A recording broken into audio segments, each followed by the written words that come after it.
This is a letter to Raila Odinga from the Fifth Estate, read by young African intellectuals from the Fort Hall School of Government and interpreted by Professor Mutahi Ngunyi. Although the letter is addressed to Raila Odinga, there are footnotes for Ababu Namwamba on how to defeat Raila. The letter draws from the seminal works of Sun Tzu, Karl von Clausewitz, and from Napoleon Bonaparte and Winston Churchill. Dear Mr. Odinga, according to Sun Tzu, the public can tell the condition of a whole army from the behavior of a single soldier. If there is disturbance in the camp, it is because the authority of the general is weak. If the soldiers are too strong and the general is weak, the result is insubordination. In your case, the soldiers are strong and you are weak. Dear Mr. Odinga, these are the footnotes Ababu Namwamba is reading from Winston Churchill and Karl von Clausewitz. Mr. Namwamba, so you have enemies. Good. It means you stood up for something. But as you go to war, Mr. Namwamba, remember that all war presupposes weakness and seeks to exploit it. Your general is weak, very weak. Exploit him. Raila in crisis is like a fish in water. But you must also recall that fish is the only animal that rots from the head. So for Raila to survive this particular process and to avoid the rotting and the weaknesses of the general that he has become, he has to precipitate a crisis. This crisis is not big enough for him, in my view. What he's likely to do is to take us back either to the streets or to a crisis bigger than the streets that we experienced. You do recall that when the streets were on and when businesses were closed and the government had been held at a ransom, and so was the country as well, that at that particular moment the party was united.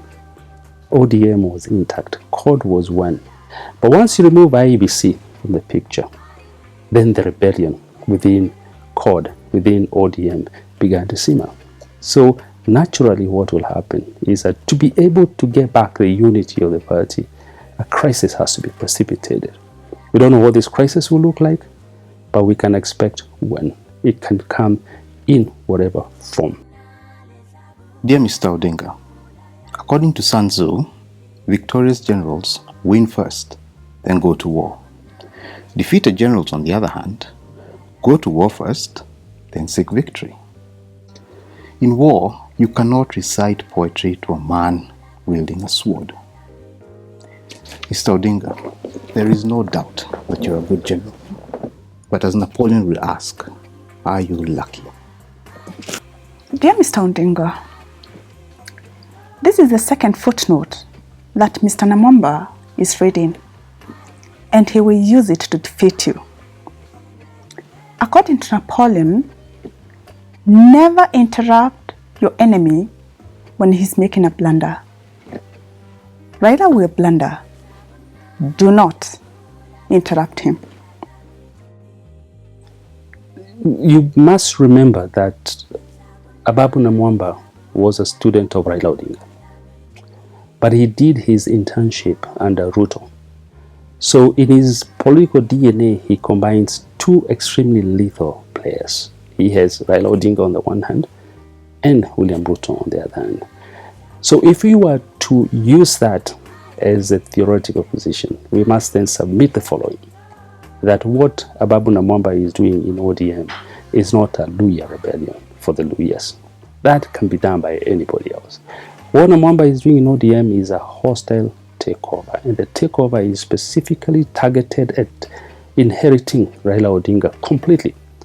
He wants to replay exactly what William Ruto did with Arap Moi. William Ruto got into the Moi stronghold and he took away the leadership of the Kalenjin.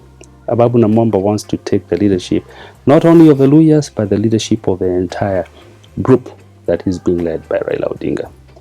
If that is the case, then Raila is in trouble and is likely to make one blunder after another. The reason there being that Raila is looking at this Ababu Namwamba and he's seeing himself as Goliath, this mammoth fellow and he's looking at Ababu Namwamba as David. But what he doesn't realize is that David was a sniper, and snipers rarely miss. And that's the reason why he had carried 5 stones to dispense of this big giant called Goliath. But instead of using the 5 stones, he used only 1. And he was so precise in the way he hit him. So if that's the case, I think the Raila needs to go back to the drawing board and rethink his strategy on how to deal with this particular rebellion. Dear Mr. Odinga, what Ababu Namwamba has brought to your doorstep is war. And in war, according to Churchill, you must never be deluded that it will be smooth. Once the signal is given, you are no longer the master, but a slave of unforeseen events. Dear Mr. Odinga, this is the 3rd footnote Mr. Namwamba will be reading from. Tips from Sun Tzu. To know your enemy, be your enemy. If your enemy is superior in strength, evade him. If he's temperamental, irritate him. Pretend to be weak so that he grows arrogant. Attack when he is unprepared. Appear where you're not expected. Best strategy for Ababu Namwamba, in my thinking, is the mirror imaging strategy. That is, if he assumes he has become a general as well, he should, a 10-man general for that matter, he should get into the mind of Raila and ask himself, what would Raila do in a situation where you have a mutiny as the one that he is causing? And he doesn't need to go very far. He just needs to go to March 2002. Raila abandons his party called NDP and he joins KANU. In fact, he's swallowed by a KANU, and once he's swallowed by a KANU, he goes into KANU and causes constipation in KANU. And immediately after that, 200 days exactly, he collapses KANU, a party that had been in power for a very long time. Now, what Ababu could do if he's to mirror image Raila by doing exactly what Raila would do, would be to stay put in ODM. He should say, I'm not going anywhere. He has resigned as Secretary General, but I'll stay in ODM. And if he stays in the party and refuses to go, then he can cause constipation within the party. Do exactly what Raila did to Arap Moi by mirror imaging that particular strategy.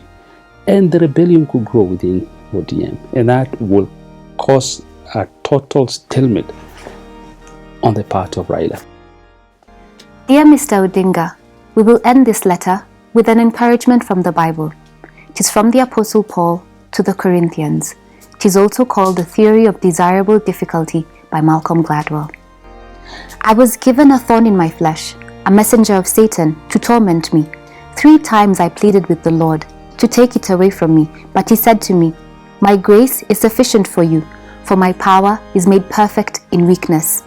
Therefore, I will boast all the more gladly about my weaknesses, so that Christ's power may rest on me. That is why, for Christ's sake, I delight in weakness, in insults, in hardships, in persecutions, in difficulties. For when I am weak, then I am strong. God bless Kenya.